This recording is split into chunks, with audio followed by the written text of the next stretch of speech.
진료실의 박선생 37번째 약이 매일 하는 남자입니다. 얼마 전에 원주의 한 비뇨기과원에서 살인사건이 일어났습니다. 원장의 진료에 불만을 품은 남자 환자가 애꿎은 간호조무사 2명을 찔러서 죽인 사건이었습니다. 그 살인 용의자가 진료를 받았던 병명이 만성전립선염이었다고 합니다. 만성전립선염은 전립선에서 발생하는 만성염증으로 원인은 요도염, 성병에 의한 요도염이 역행성 감염에 의해 일어나거나 혹은 병원에서 수술 전후에 요도도관에 의해 역행성으로 감염이 되어 오는 질환으로 알려져 있지만 실제로는 원인을 잘 모릅니다. 치료는 약물로 치료를 하는데 기간이 3에서 6개월 이상으로 장기간 약을 써야 되고 금주 등의 여러 가지 제약이 있습니다.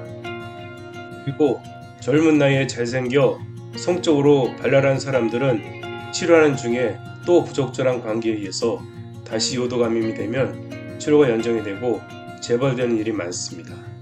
그리고 만성 전립선염 환자들의 증상이 계속되면 신경질적으로 변하기도 합니다. 이런 분들은 치료가 종결되어 전립선에 염증이 없어졌는데도 불편한 증상을 계속 느끼고 진료실 찾게 됩니다.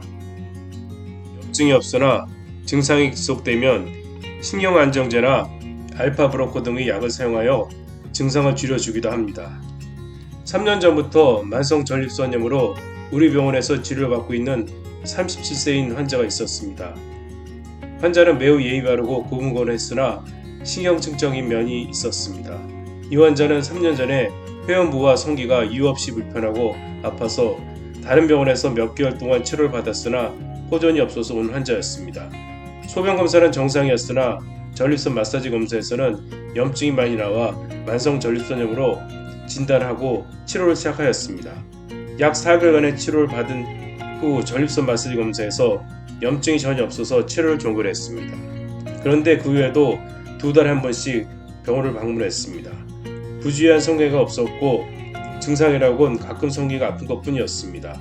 올 때마다 소변 검사와 전립선 마사지 검사를 했으나 언제나 정상이었습니다. 그럼 환자는 고맙다고 인사를 하고는 집으로 돌아갔습니다. 그 후에도 2달에 한 번씩은 병원을 방문했고 검사는 언제나 정상이었습니다. 그런데 환자가 주장하는 성기가 아픈 이유가 있었습니다. 그것은 너무 자유회를 자주 해서 그렇다는 것이었습니다. 하루에도 몇 번씩 자유를 며칠 동안 하고 나면 성기가 아픈 증상이 나타난다고 했습니다. 자유회를 하지 마세요. 그러면 통증이 조금 줄 것 같은데요. 아니면 차라리 결혼을 하시던가요. 능력이 없어서요. 그러면 융업소라도 가시죠. 그럼 일단 손 문제로 오는 통증은 없을 거 아닙니까?